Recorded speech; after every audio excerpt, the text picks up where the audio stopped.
Ini kelas D ya, kelas D.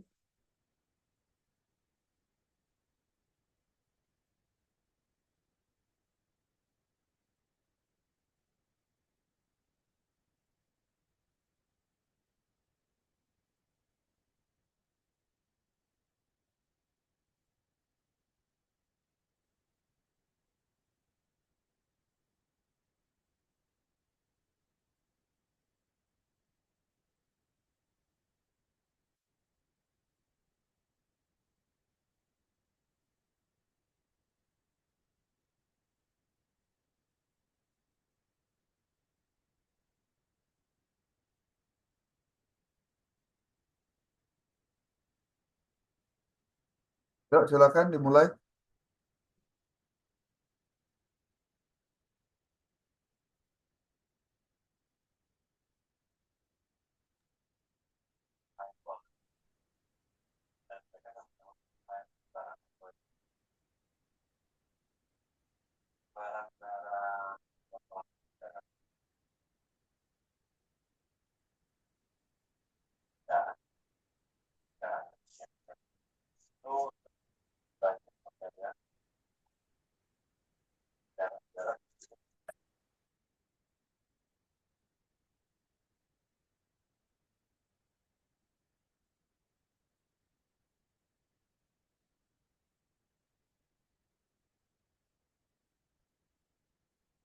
Yuk,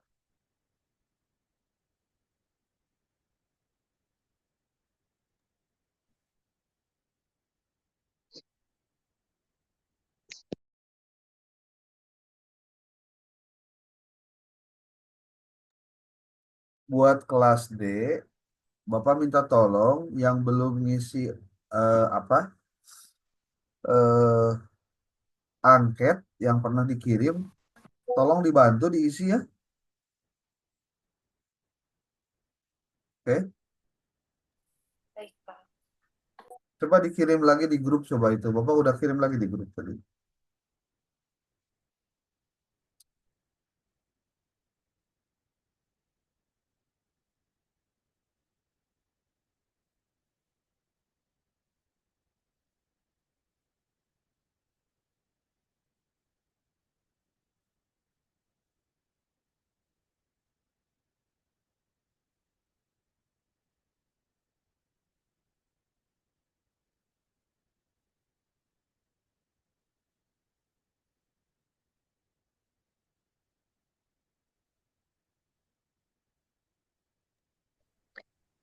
Langsung mulai aja, Bapak. Benar.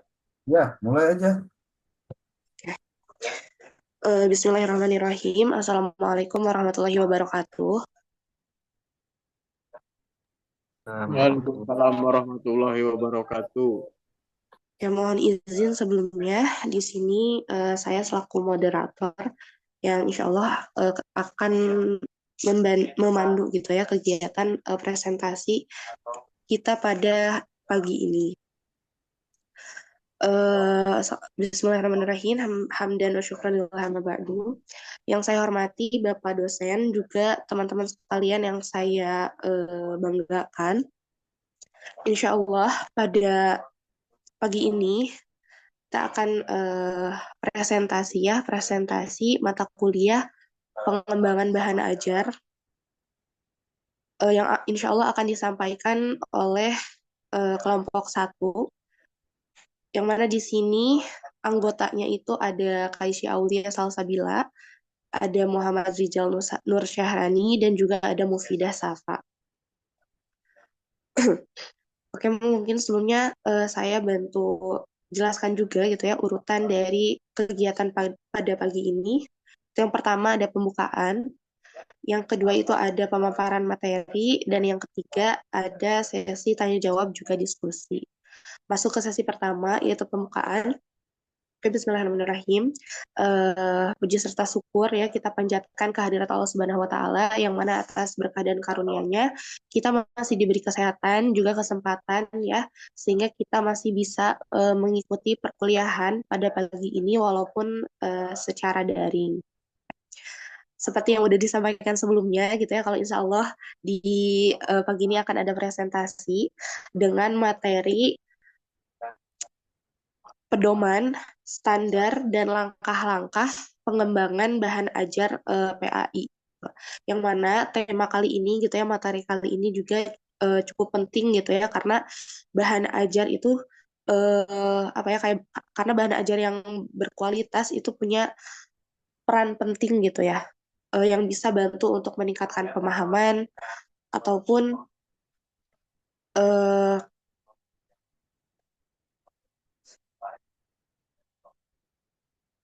yang bisa untuk meningkatkan pemahaman siswa gitu ya. Jadi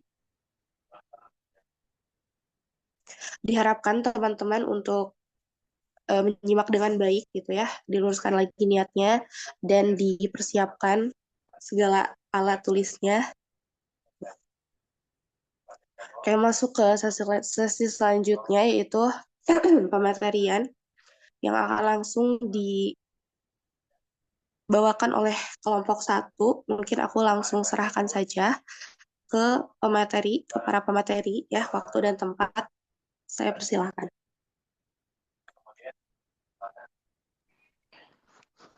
Baik, Bismillahirrahmanirrahim. Terima kasih kepada Ibu Moderator yang telah uh, menyediakan waktu untuk memaparkan materi ini. Yang pertama yaitu pedoman pada bahan ajar PAI. Nah, bahan ajar adalah alat pembelajaran yang mengandung materi pembelajaran, metode serta tata cara evaluasi yang dibuat secara sistematis dalam rangka mencapainya tujuan pembelajaran yang diharapkan. Pada bahan ajar ini berunjuk pada kumpulan materi yang terstruktur dan komprehensif untuk mendukung proses pembelajaran pada agama Islam.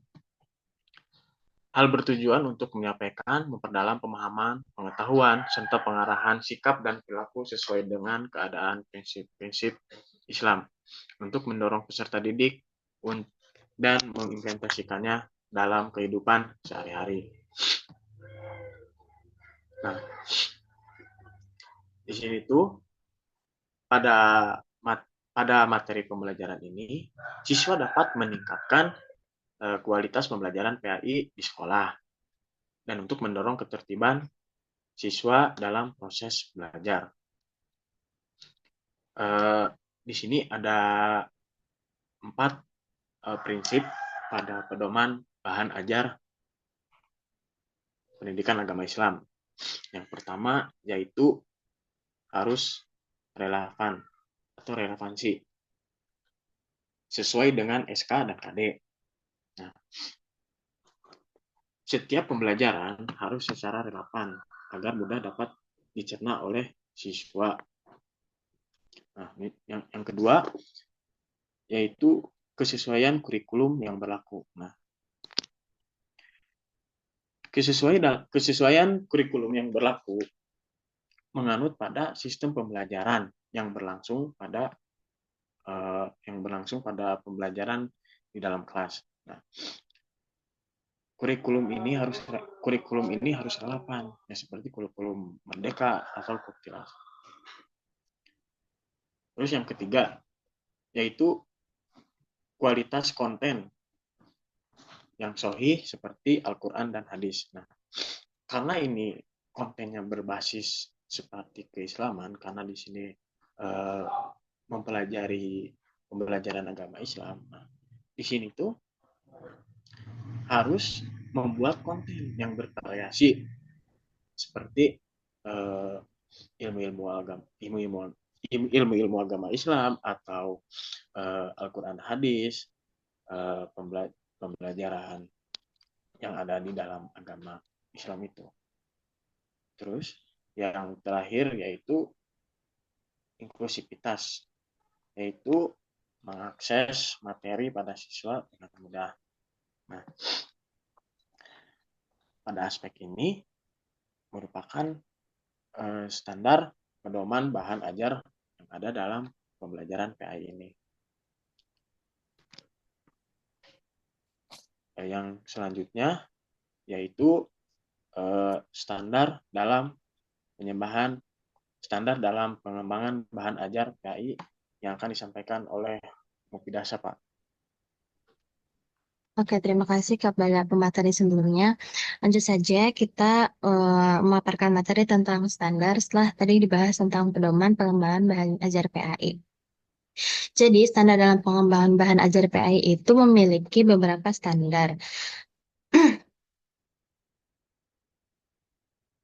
Nah, standar pengembangan bahan ajar PAI itu memiliki beberapa aspek dalam memastikan kualitas, relevansi, serta efektivitas dalam materi pembelajaran. Jadi bahan ajaran berkualitas itu tuh sangat membantu guru dalam menyampaikan pembelajaran serta mendapatkan pembelajaran yang optimal. Nah, sementara bagi siswa, bahan ajar yang berkualitas itu dapat membantu siswa untuk belajar di mana saja dan kapan saja meskipun tanpa guru atau teman belajar mereka. Jadi memang bahan ajar yang berkualitas itu sangat amat penting untuk memenuhi kebutuhan guru ataupun murid. Kemudian standar PAI itu memiliki beberapa standar. Yang pertama, berbasis standar kompetensi dan kompetensi dasar. Yang mana bahan ajar itu harus dirancang untuk mendukung pencapaian standar kompetensi serta kompetensi dasar yang sudah ditetapkan oleh kurikulum. Yang kedua ada relevansi dan kesesuaian dengan materi.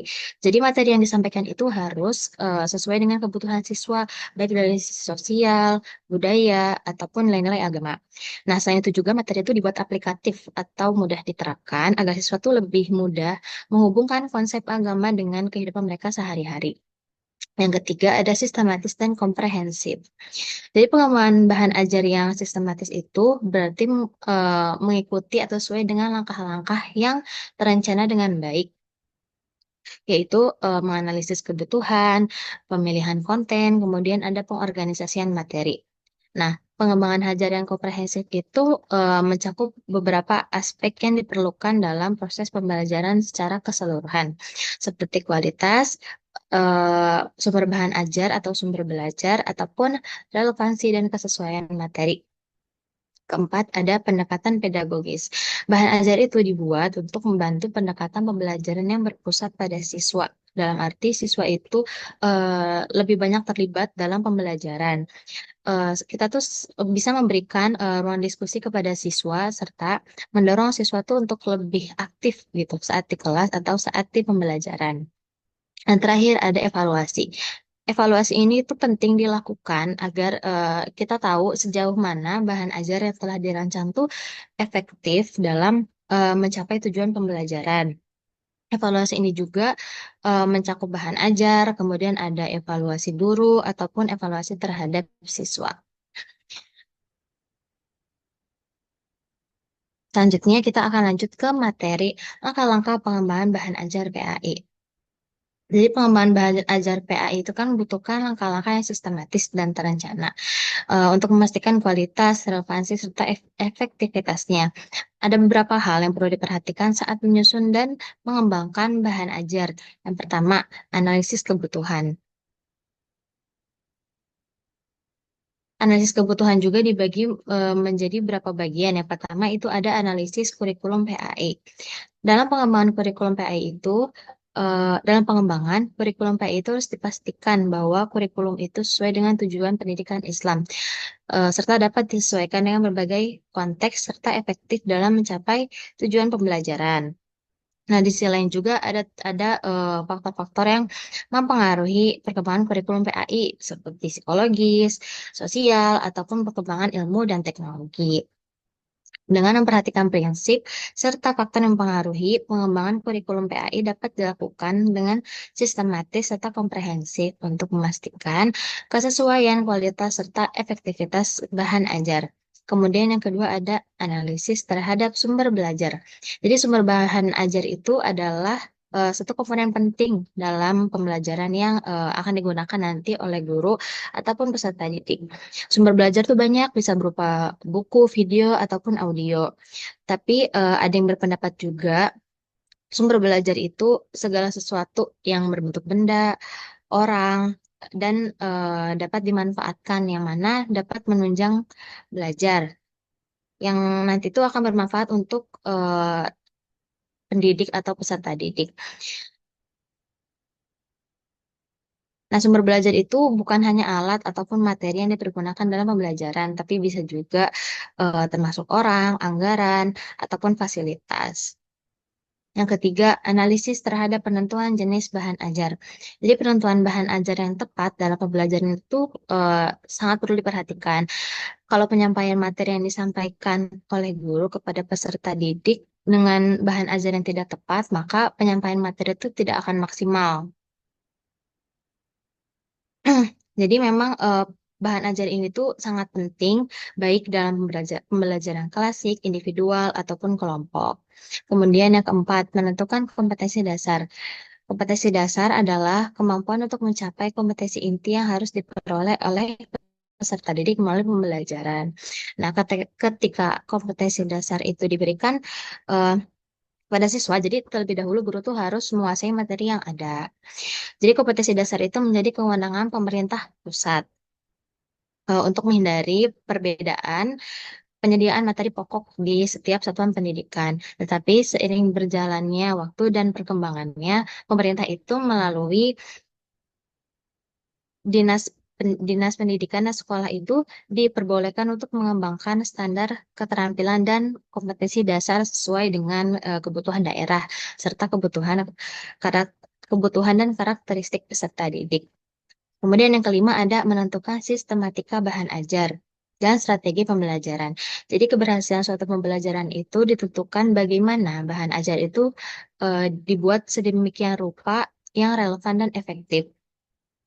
Begitu pula dengan seorang guru yang harus mampu memahami strategi pembelajaran tuh bagaimana berdasarkan kondisi siswa di dalam kelas. Jadi pembelajaran itu dapat terlaksana dengan efektif dan siswa bisa lebih mudah menyerap atau memahami materi yang akan disampaikan.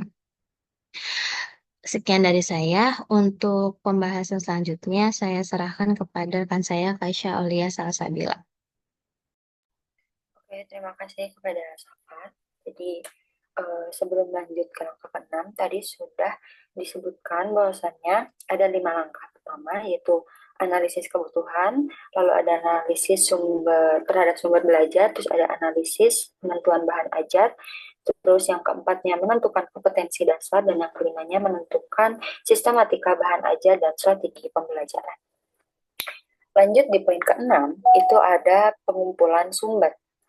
Nah, Association for Education and Communication Technology atau AIC dalam Kasful itu menyatakan bahwa sumber belajar itu merupakan segala tatanan sumber yang berupa orang, data, ataupun benda yang dapat dimanfaatkan untuk memberikan layanan belajar bagi pendidik. Nah, kemudian si sumber belajar ini tuh dikelola dengan kegiatan yang berkaitan dengan pengadaan, pengembangan, dan pemanfaatan dari sumber belajar itu untuk kegiatan pendidikan dan pembelajaran itu. Nah, pengelolaan sumber belajar ini tuh dikelolanya oleh suatu lembaga yang disebut dengan Pusat Sumber Belajar dalam rangka memberikan dukungan terhadap kegiatan pembelajaran. Ya, jadi yang di poin ke-6 itu pengumpulan sumber belajar. Terus yang ketujuh, poin ketujuhnya ada mengembangkan bahan ajar. Nah, dalam mengembangkan bahan ajar ini terdapat beberapa langkah guna pengembangan bahan ajar PAI. Yang pertama, itu kita melakukan identifikasi terlebih dahulu terhadap standar kompetensinya, kompetensi dasarnya, serta indikator mata pelajaran PAI sendiri. Setelah mengidentifikasi materi yang akan diajarkan kepada siswa, itu diidentifikasi apakah berkaitan dengan aspek kognisi, afektif, atau psikomotornya. Nah, jadi tadi dua komponen dulu dilalui. Tadi melakukan identifikasi dulu terhadap tentang SKKD serta indikator mata pelajaran PAI. Lalu setelah itu kita mengidentifikasi materi yang akan diajarkan kepada siswa, kira-kira apakah berkaitan dengan aspek kognisi, aspek afektif ataupun aspek psikomotornya. Nah, terus baru guru PAI itu menentukan bahan ajar yang disesuaikan dengan kondisi dan kebutuhan siswa di kelas, serta disusun menggunakan sumber bahan ajar yang memadai gitu. Misalkan kita pakai buku penunjang yang mempermudah pendidik, itu tuh akan mempermudah pendidik dalam menyampaikan materi dan diharapkan peserta didik itu nantinya mampu menerima pembelajaran dengan mudah dan maksimal gitu ya. Oke, dalam mengembangkan sumber bahan ajar PAI, itu juga terdapat beberapa langkah. Di antaranya, yang pertama, kita harus tahu dulu standar kompetensinya, terus kompetensi dasarnya, dan indikatornya itu seperti apa. Kita harus tahu dulu. Terus yang kedua, itu mengidentifikasi apakah materi yang termasuk ke dalam materinya itu termasuk ke dalam unsur kognisi, afektif, atau maupun psikomotor. Terus yang ketiga, kita itu menyusun materi berdasarkan standar kompetensi. Berdasarkan standar kompetensi, berdasarkan kompetensi dasar, dan berdasarkan indikatornya. Terus yang keempatnya, kita itu menentukan serta mencari sumber bahan ajar mana nih yang kira-kira sesuai dengan tema yang akan diajarkan. Baru yang kelima, guru itu berupaya untuk mengembangkan si sumber bahan dia mengembangkan bahan ajar ini berdasarkan referensi atau rujukan yang didapat dari buku atau kitab yang mendukung gitu proses pembelajaran. Nah, terus yang poin ke-8 itu ada validasi ahli. Menurut Tia Garajan, pendapat para ahli itu dikatakan merupakan suatu teknik untuk memvalidasi atau menilai kelayakan rancangan produk. Nah, biasanya penilaian para ahli terhadap perangkat pembelajaran ini tuh mencakup format, bahasa, ilustrasi, serta isi. Gitu. Nah, selain itu, perlu juga diadakannya revisi materi dan rancangan pembelajaran yang telah disusun untuk membuat produk itu lebih tepat, lebih efektif, terus juga lebih mudah digunakan gitu, dan mempunyai kualitas teknik yang tinggi. Lalu yang ke-9 itu ada tahap uji coba bahan ajar. Nah, uji coba bahan ajar ini melibatkan siswa sebagai sasaran dan guru itu sebagai penyampai bahan ajar ya. Tapi sebelum melakukan uji coba bahan ajar, itu biasanya peneliti itu atau kita itu memberikan dulu pretest kepada siswa gitu. Seperti tadi ya, kita di awal itu ngasih pretest. Nah, itu tuh untuk mengukur gitu sejauh mana pengetahuan kalian mengenai materi yang akan dipaparkan sekarang. Gitu. Baru setelah itu bahan ajar yang dirancang itu diuji cobakan kepada siswa. Biasanya selama kurang lebih 5 bulan ya kalau misalkan bahan ajar tuh pada setiap pelajaran PAI. Barulah setelah uji coba bahan ajar ini, di akhir program guru itu mengevaluasi kemampuan siswa dengan memberikan tes. Ini tuh untuk mengukur kemampuan siswa terhadap materi yang diberikan. Jadi sejauh mana nih siswa itu memahami materi yang sudah disampaikan gitu. Terus yang ke-10 ada revisi. Nah, proses mengembangkan materi pembelajaran melalui memperbaiki karya yang sebelumnya yang sudah ada. Jadi revisi itu proses mengembangkan materi pembelajaran melalui perbaikan karya yang sebelumnya sudah ada. Misalnya, mengembangkan dan memperbaiki buku yang dikembangkan dari kurikulum 1994. Nah, disesuaikan nih berdasarkan standar isi dan kurikulum yang sekarang kita gunakan. Gitu. Mungkin itu paparan materi dari saya. Selanjutnya, kesimpulan yang akan disampaikan oleh Rizal. Waktunya silakan.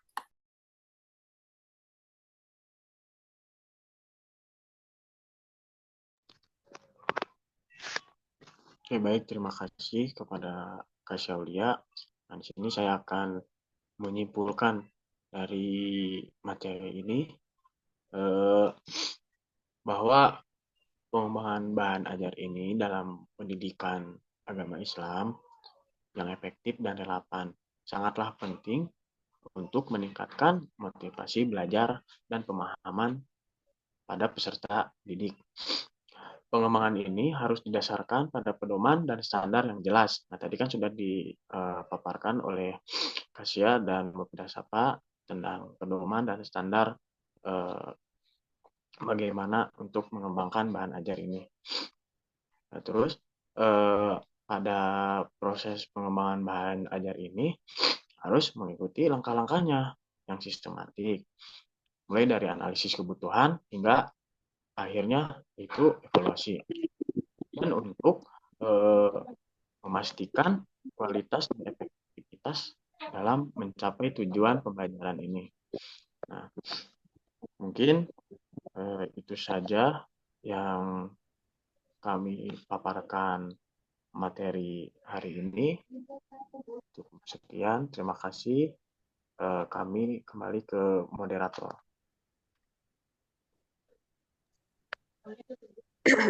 Baik, alhamdulillah ya, penyampaian materi sudah selesai dilaksanakan.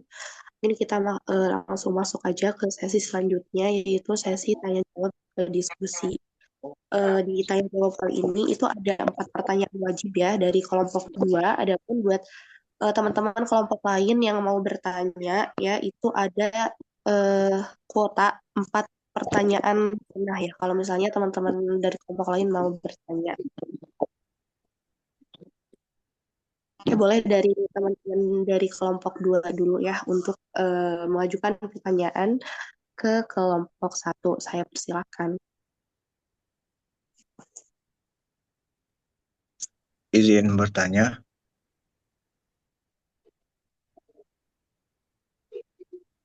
Izin bertanya. Boleh, silakan. Oke. Bagaimana tanggapan kelompok 1 dengan fenomena yang saat ini, yaitu orang-orang tuh kan sudah kecanduan dengan informasi instan, baik dari medsos ataupun AI, yang mana ini tuh berpengaruh terhadap attention span mereka dan fungsi kognitifnya. Adapun attention span itu mengacu pada jumlah waktu seseorang dapat berkonsentrasi pada suatu pekerjaan atau tugas sebelum perhatiannya itu teralihkan.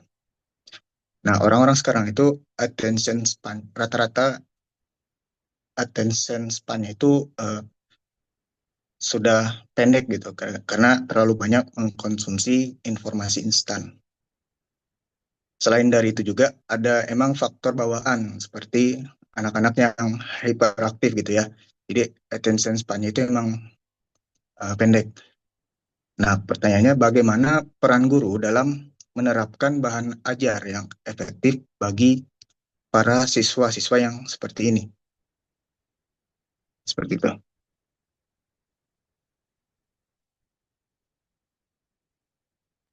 Oke, baik. Bisa dipahami? Siap. Oke, lanjut ke pertanyaan kedua ya, kelompok 1. Tadi kan udah dijelaskan secara lengkap gitu ya mengenai pentingnya bahan ajar yang berkualitas, bahan ajar yang sistematis. Nah, pertanyaannya sejauh mana gitu ya pengaruh pengembangan bahan ajar yang sistematis ini terhadap motivasi belajar siswa?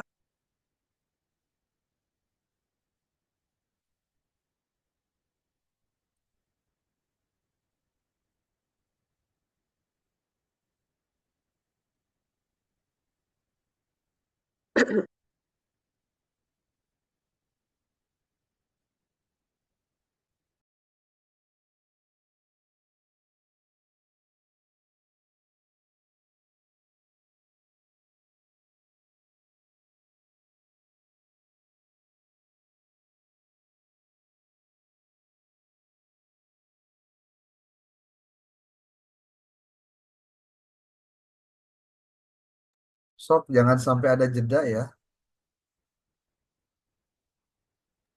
Oke, boleh nih buat anggota kelompok dua yang lain yang belum ngajuin pertanyaan, boleh banget langsung untuk ajuin aja pertanyaannya. Aku mau nanya, bagaimana pendekatan pembelajaran yang berpusat pada siswa atau student center yang diintegrasikan dalam pengembangan bahan ajar PAI?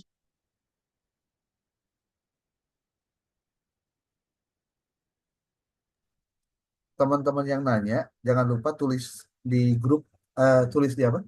Di chat, biar nanti di copy sama kelompok 2 ya. Yang mau bertanya, pertanyaannya tulis di chat juga.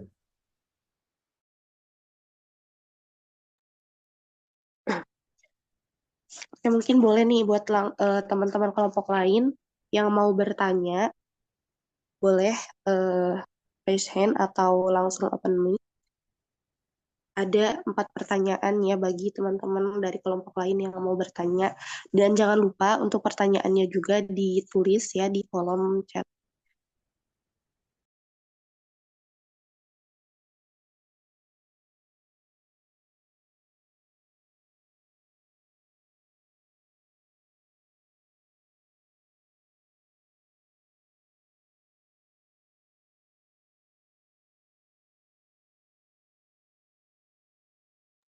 Boleh dong.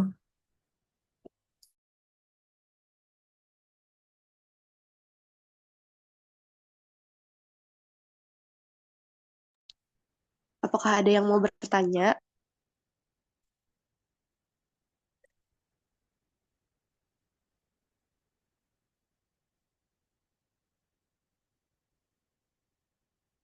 Oke, kalau misalnya tidak ada pertanyaan lagi, mungkin aku langsung serahkan kepada kelompok 1 untuk menjawab dari pertanyaan-pertanyaan yang sudah diajukan.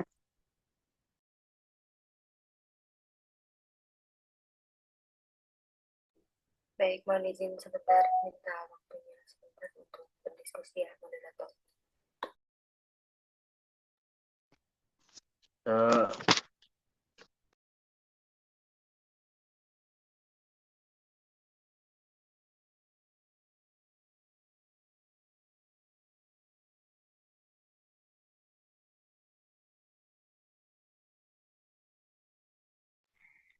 izin jawab, moderator.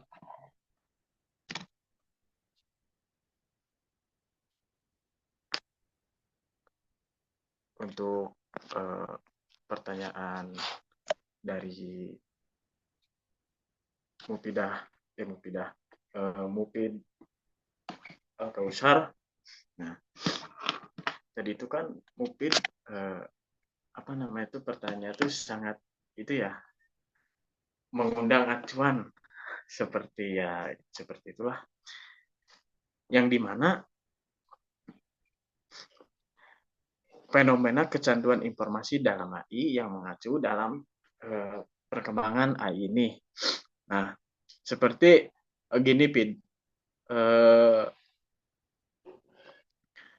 Kecanduan informasi dalam AI itu nggak 100% murni atau benar.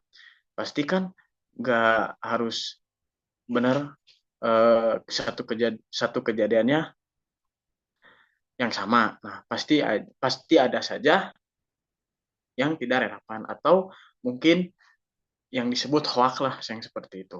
Nah, jadi perspektif guru untuk menangani apa namanya tuh kecanduan informasi itu, nah kita harus selidiki bagaimana informasi itu harus benar-benar, benar-benar tertangkap. Nah, maksud benar-benar tertangkap informasi agar jelas, nah supaya tidak menyebar kemana-mana. Nah, kalau misalnya informasinya hoax, nah sedangkan sudah menyebar kemana-mana, nah itu kan informasinya tidak jelas. Nah, dalam peran gurunya seperti apa? Nah, peran guru untuk menangani siswa atau yang kecanduan informasi dalam AI, kita harus bisa selidiki dulu informasi terkaitnya seperti apa. Jangan langsung misalnya ada share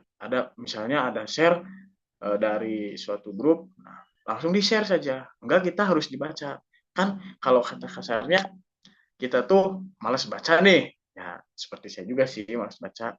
Nah, langsung bread, langsung ke intinya. Nah, informasinya seperti apa? Nah, kita itu ketika mendapatkan informasi harus harus kumpas tuntas, bagaimana sih informasinya seperti apa dengan kejadian yang berlangsung.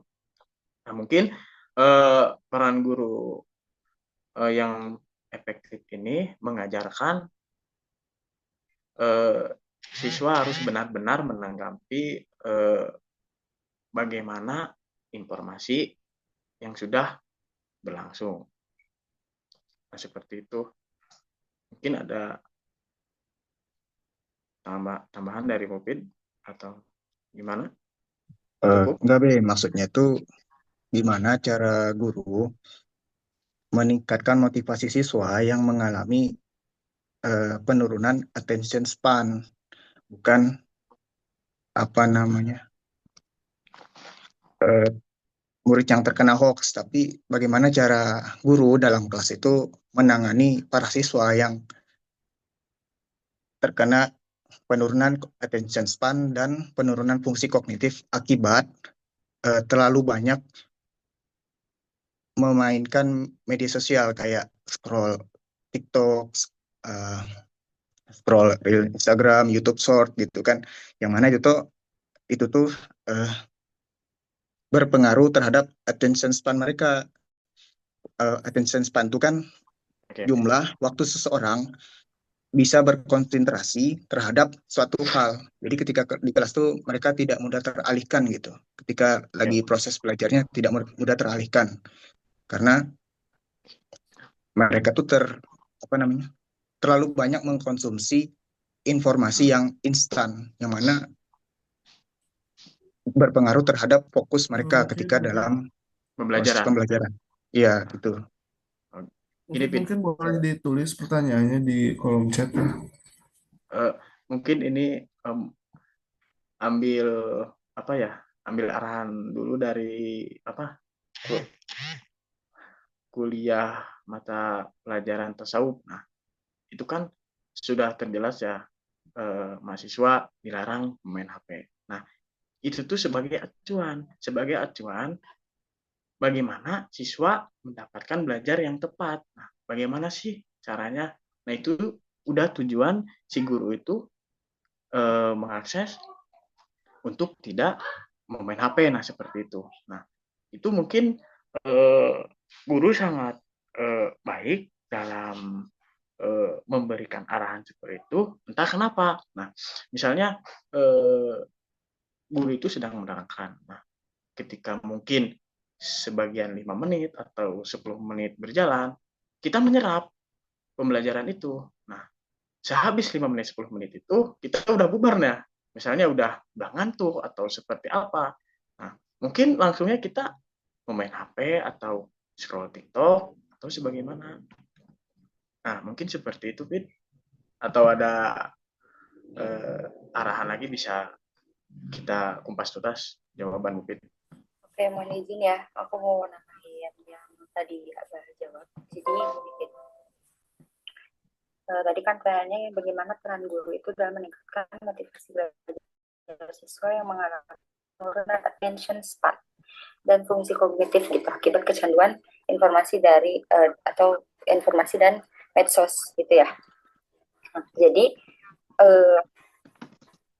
guru itu bisa mengadopsi beberapa pendekatan. Yang pertama itu bisa kita tuh bisa lebih kreatif lagi dalam memvariasikan metode pengajaran supaya siswa tuh jadi siswa tuh jadi lebih tertarik gitu loh. Siswa tuh lebih tertarik, dia juga merasa lebih dilibatkan dalam pembelajaran gitu.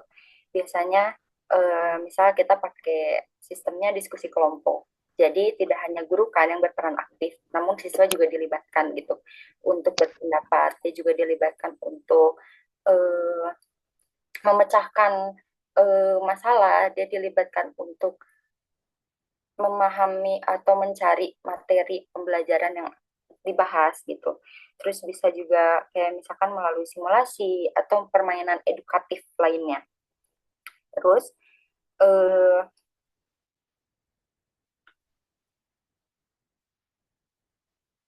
guru juga bisa dalam penyampaian materi ya, membagi materi itu dalam bagian-bagian kecil. Jadi kan kadang kalau misalkan guru menjelaskan materi secara terlalu panjang, terlalu banyak, itu kan fokus siswa itu terpecah gitu. Hanya yang tadi kata Mufid, hanya beberapa menit dia fokus, setelahnya dia kan nggak bisa fokus ya, gitu. Nah, di sini tuh guru tuh bisa membagi penjelasan materi itu ke beberapa sesi gitu. Jadi si materi yang disampaikan itu dibuat lebih singkat supaya peserta didik itu bisa lebih fokus. Misalkan dalam penyampaian materi itu dibagi 2 sesi. Nah, sesi pertama penyampaian materi, lalu ada jeda dulu sebelum sesi kedua. Jadi itu tuh untuk kayak memberi jeda siswa untuk bisa kembali fokus menerima materi yang akan disampaikan di sesi selanjutnya. Gitu ya, Piet. Nah, Oke. ya kita tuh kasih Bentar, slide-nya ditutup mempertegas. dulu dong. Slide-nya tutup dulu. Terus kita juga mempertegas tujuan pembelajarannya gitu. Jadi harus menjelaskan dengan tegas ke siswa tuh apa yang akan dipelajari dalam setiap sesinya. Dan kalau bisa tuh dikorelasikan dengan manfaat di kehidupan mereka sehari-hari, di keseharian mereka. Terus guru itu bisa juga mengajarkan siswa betapa pentingnya manajemen waktu, termasuk kayak ngasih mereka tuh strategi buat ngatur waktu antara kegiatan belajar dengan penggunaan media sosial. Jadi siswa itu bisa lebih fokus gitu dalam waktu belajarnya. Terus kalau bisa itu guru juga bisa loh gitu mengatur waktu tertentu untuk menggunakan sosial media yang dimana waktu itu tuh harus dipastikan dulu tapi tidak mengganggu kegiatan belajar. Jadi siswa tuh nggak merasa tertekan gitu, nggak merasa kayak bosen. Tapi mereka juga menggunakan media nggak tergoda gitu menggunakan media sosial selama pembelajaran karena mereka tuh dikasih space kan gitu, dikasih apa ya tadi kayak dikasih pola pengaturan waktu untuk misalkan dari sekian sampai sekian ini timingnya untuk belajar, terus dari sekian sampai sekian baru mereka boleh untuk scroll sosial medianya gitu. Nah, terus menciptakan lingkungan belajar yang menyenangkan dan positif, jadi nggak monoton, supaya itu tadi siswa itu jadi nggak bosan gitu, dibuat semenarik mungkin lah guru tuh. Sama ada kerjasama juga, harus ada komunikasi antara orang tua dan guru. Jadi harus sepakat gitu. Ketika di sekolah siswa itu diedukasi untuk mengurangi penggunaan media sosial, maka di rumah pun orang tuanya berperan untuk mengurangi juga gitu, mengatur jam si siswa ini untuk menggunakan media sosial. Jadi orang tua juga mengatur ini timingnya belajar, ini timingnya boleh bermain medsos. Mungkin gitu, Pit. Apakah dari kelompok lain boleh menambahkan? Oke, aku mau menambahkan sedikit ya dari yang pertanyaan Mufid tadi. Tadi kan sudah dijelaskan Kasya kan, bagaimana sih cara mengatasinya guru. Aku cuma mau menambahin sedikit aja sih. Mungkin guru itu bisa memberikan project untuk siswa di rumah yang mana melibatkan orang tua gitu. Jadi orang tua tuh apa ya, bukan hanya memerintah anaknya tuh ayo kerjakan tugas dari sekolah atau sebagainya. Jadi orang tua tuh juga langsung terlibat gitu dalam pembelajaran anak di rumah. Jadi orang tua tidak hanya fokus dengan handphone atau media sosialnya saja, sedangkan anak tuh fokus dengan belajar sendiri. Karena kalau menurut saya sendiri, pengaruh HP pun itu berawal dari orang tuanya. Jadi guru tuh sebisa mungkin kreatif memberikan proyek sederhana di rumah yang bisa melibatkan orang tua dengan anak. Seperti itu. Jadi lebih mudah mengontrol waktu anak-anak jika orang tua pun ikut terlibat dalam pembelajaran anak di rumah. Seperti itu. Saya mau jawab pertanyaan yang dari Adiba. Tadi Adiba itu kan bertanya tentang bagaimana sih pendekatan pembelajaran yang berpusat pada siswa atau student centered itu diintegrasikan ke dalam pengembangan bahan ajar PAI. Jadi ada beberapa cara pengintegrasiannya, yaitu yang pertama analisis dulu nih kebutuhan siswanya itu bagaimana. Contohnya kayak analisis gaya belajar. Siswa tuh gaya belajarnya seperti apa sih? Apakah visual, auditori, ataupun kinestetik. Jadi menganalisis gaya belajar itu bisa merancang atau membuat bahan ajar itu yang tepat gitu untuk siswa. Kemudian ada pengembangan bahan ajar yang lain itu bisa dengan berbasis proyek. Jadi melibatkan siswa dalam pembelajaran itu, guru bisa membuat bahan ajar menyusun proyek keagamaan. Jadi apa ya, guru tuh membuat proyek sederhana keagamaan yang mana itu tuh melibatkan siswa langsung di dalamnya. Kemudian ada juga pemanfaatan teknologi. Zaman sekarang kan udah apa-apa itu serba teknologi dan canggih ya. Jadi guru itu harus cerdas dan kreatif bagaimana caranya teknologi itu bisa bermanfaat dalam eh, pembelajaran dan bahan ajar PAI. Kemudian ada diskusi kelompok juga. Jadi guru itu harus membuat ruang atau waktu diskusi kepada siswa. Jadi siswa itu bisa mengemukakan pendapat mereka tentang materi atau pembelajaran yang disampaikan oleh guru. Seperti itu. Bagaimana Aniba? Atau mungkin ada anggota kelompok lain yang ingin menambahkan? Silahkan. Izin menambahkan, apakah moderator membolehkan? Oke, boleh bagi teman-teman yang mau menambahkan. Oke, boleh. Saya persilakan. Izin menambahkan, apakah moderator membolehkan? Iya, mangga. Pertama, untuk meningkatkan taraf kognitif pada manusia, dari saya, salah satu solusinya yaitu dengan sering-sering berdialektika gitu, atau bahasanya itu sering-sering berdiskusi. Manusia yang sering berdialektika itu tentu taraf kognitifnya itu akan meningkat gitu. Nah, dialektika, diskusi, proses pemecahan masalah gitu. Nah, kalau seseorang yang sering berdialektika itu kualitas cara berpikirnya itu akan meningkat gitu. Makanya dalam struktur otak manusia itu ada yang dinamakan dengan sel neuron gitu. Bahwa sel neuron itu adalah salah satu sel yang digunakan yang berfungsi untuk proses pemecahan masalah gitu. Jadi kalau Anda semua punya banyak masalah itu bersyukur gitu. Kenapa? Karena sel neuron kita yang ada dalam tubuh kita, dalam otak kita itu dituntut untuk aktif gitu. Namun ketika seseorang tidak begitu banyak masalah, maka sel neuronnya itu akan mati gitu, tidak akan aktif. Jadi banyak kok yang bisa dilakukan oleh guru gitu supaya taraf kognitif siswanya itu bisa meningkat. Ya karena tadi kan pengaruh media sosial, menangkap informasi yang secara instan itu ya bisa gitu. Banyak solusi yang bisa dilakukan oleh guru gitu supaya taraf kognitif si siswanya itu bisa ber yaitu dengan menghidupkan proses belajar diskusi kelompok di kelas tersebut gitu. Atau tidak guru tersebut bisa kok kayak melakukan gaya pembelajaran studi kasus gitu. Nah, studi kasus itu kan memaksa para siswa untuk berpikir gitu, untuk mencari solusi. Nah, itu secara eksternalnya dari gurunya.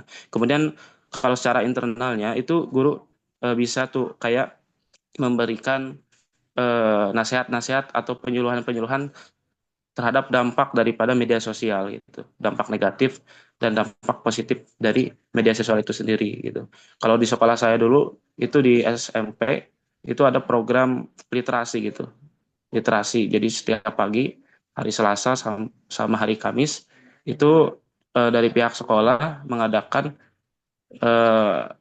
proses membaca proses mengadakan kegiatan membaca gitu. Baik dari kelas 7, kelas 8 sama kelas 9 gitu. Jadi semua siswa di sekolah saya itu baca buku tiap pagi gitu. Jadi itu dari sisi eksternalnya gitu. Dari sekolah juga ya supaya apa, membaca itu proses penangkapan informasi dari buku gitu. Jadi beda kalau dari media sosial terkadang kita mendapatkan informasi itu secara instan. Namun dari buku itu kita dapat informasi itu nggak secara instan. Kita harus baca dari awal gitu sampai akhir gitu untuk menangkap sebuah informasi, nggak secara instan, beda kayak media sosial gitu. Kalau buku itu. Jadi itu yang bisa dilakukan sekolah dengan cara mengadakan diskusi kelompok, dengan cara mengadakan gaya pembelajaran studi kasus atau program literasi yang lain. Nah, itu dari sisi eksternalnya. Dari sisi internalnya, itu guru memberikan penyuluhan tentang bahaya dari media sosial gitu. Nah, itu barangkali untuk meningkatkan taraf kognitif siswa. Ya pasti ada kekurangan, mangga pilih ada yang mau menambahkan. Terima kasih.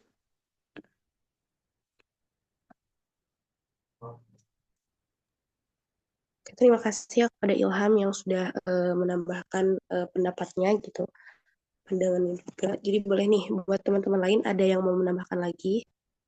Kalau misalnya nggak ada, saya persilakan kepada kelompok 1 untuk lanjut menanggapi pertanyaan yang belum terjawab.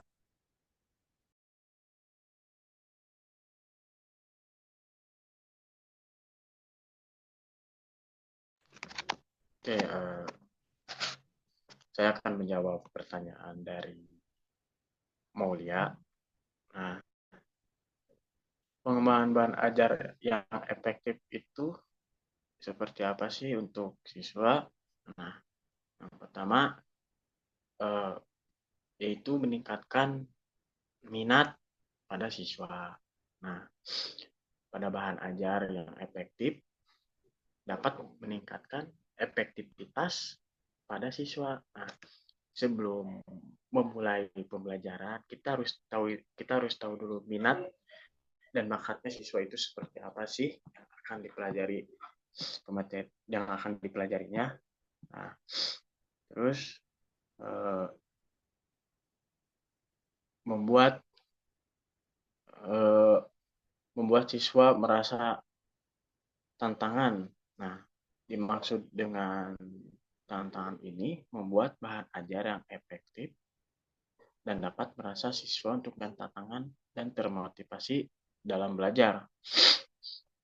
Nah, setiap pembelajaran yang akan diberikan kepada siswa, guru itu harus memberikan kreativitas yang agar bisa diserap oleh siswanya tersebut. Terus yang ketiga itu meningkatkan kemampuan pada siswa. Nah, bahan ajar yang efektif dapat meningkatkan kemampuan siswa untuk memahami dan menerapkan konsep-konsep yang akan dipelajarinya. Nah, mungkin itu saja yang saya jawab pertanyaan dari Maulia. Mungkin boleh menanggapi kepada Maulia.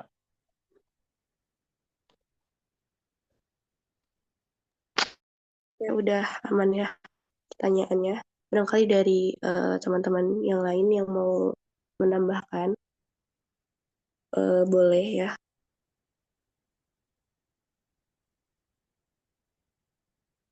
Apakah ada dari teman-teman lain yang mau menambahkan?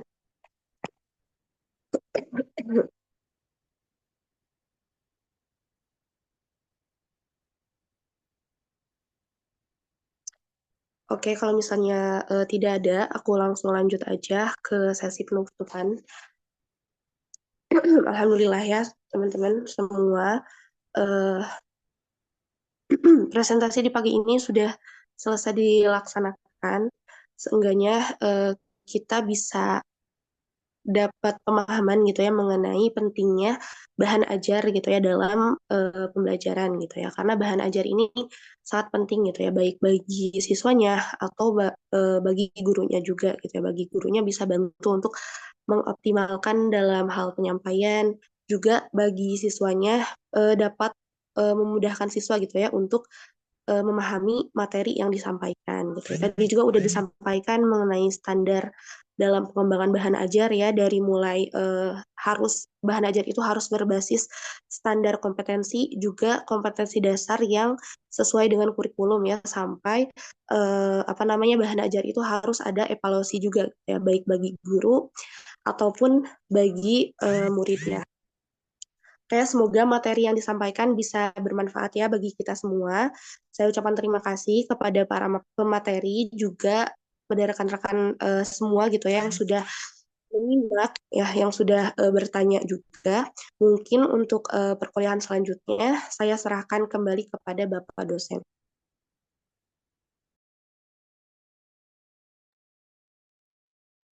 Ya, terima kasih. Assalamualaikum warahmatullahi wabarakatuh. Waalaikumsalam. Bismillahirrahmanirrahim. Waalaikumsalam Alhamdulillahirabbil warahmatullahi alamin. Wa bihi nasta'inu ala umuri dunya waddin. Shalatu wassalamu ala asyrafil anbiya'i wal mursalin. Sayyidina Muhammadin wa ala alihi wa sahbihi ajma'in. Rabbi shrah li sadri wa yassir li amri wa hlul 'uqdatam min lisani yafqahu qawli, amma ba'd. Pertama, terima kasih kelompok 1 sudah melakukan paparan, kelompok 2 sudah menjadi host dan juga moderator. Mungkin ke depan perlu dimaksimalkan kembali peran masing-masing untuk melakukan tugasnya, termasuk juga audiens. Bapak lihat tadi audiens yang bicara adalah mereka-mereka yang sebetulnya sudah terbiasa ngomong, tapi yang lainnya kenapa nggak ada? Padahal ini adalah kesempatan Anda untuk mendapatkan reward secara pribadi karena melakukannya dalam mata kuliah ini. Oke. Jangan lupa setiap pertanyaan itu ditulis supaya nanti diberikan jawabannya juga enak karena terdata. Jadi si pertanyaan tidak jawaban tidak menyalahi pertanyaan. Gitu. Oke, berita acara juga sudah dibagikan, tolong dipedomani ya. Kita masuk pada materi kelompok 1, itu tentang pedoman dan standar pedoman pengembangan bahan ajar PAI. Isinya adalah tentang pedoman dan standar pengembangan bahan ajar PAI. Yang kedua adalah langkah-langkah sistematis dalam pengembangan bahan ajar. Pertama, perlu dijelaskan apa itu bahan ajar. Perlu juga dijelaskan kenapa bahan ajar memerlukan pengembangan. Kemudian juga pertanyaan berikutnya adalah bentuk pengembangan seperti apa yang bisa dilakukan oleh guru dalam rangka pengembangan bahan ajar. Kemudian bagaimana konteks sekarang di sekolah atau di madrasah ketika bicara pendidikan agama, apakah guru-guru rata-rata mengadakan kegiatan persiapan untuk menyiapkan bahan ajar apalagi dengan menyiapkan RPP? Malah kesananya ada lagi pertanyaan, apakah RPP yang dibuat oleh si guru itu berpengaruh nggak terhadap ketahanan dia dalam belajar, contohnya begitu, ya. Berarti termasuk juga terkait bahan ajar. Kenapa guru-guru di kita itu relatif bersandar banget pada buku paket gitu, pada buku teks. Padahal kalau dari penerbit disebutnya teks pendamping, kalau dari negara disebutnya buku teks utama. Kok kenapa sampai selalu bersandar banget? Bisakah guru mandiri gitu bikin? Bahkan yang lebih ekstrim, ketika LKS ya, itu justru dijadikan bahan bulan-bulanan. Kalau di dalam kampanye kemarin itu sampai ada pasangan calon yang mengatakan akan memberikan LKS gratis untuk siswa. Bayangkan, LKS-nya dibuat oleh orang lain yang ngerjainnya si guru si A, si B, si C yang ada di situ. Yang secara kontekstual berbeda. Ingat ya, beda tempat, beda siswa, itu berbeda juga cara mengajarnya, ada nggak bisa sama. Nah, kemudian perangkat berikutnya yang dipelajari itu adalah tentang langkah-langkah sistematis dalam pengembangan bahan ajar. Tadi sudah bejar panjang lebar dijelaskan. Cuma tinggal saya maksudnya gitu. Bisa nggak Anda sebagai calon guru ketika sudah tahu pedoman dalam standar pengembangan ajar, maka Anda harus melakukan pengembangan itu dengan cara membuat langkah-langkah yang sistematis dalam hal pengembangan bahan ajar. Kenapa? Nah, kan itu pertanyaan. Kenapa kok harus belajar tentang langkah-langkah? Karena itu SOP-nya. SOP-nya dari apa? Dari penyusunan bahan ajar. Dia itu akan sangat bermanfaat pada saat dimanfaatkan oleh guru untuk belajar dengan baik. Eh, Kalian boleh lihat di artikel jurnal yang terbit beberapa waktu lalu.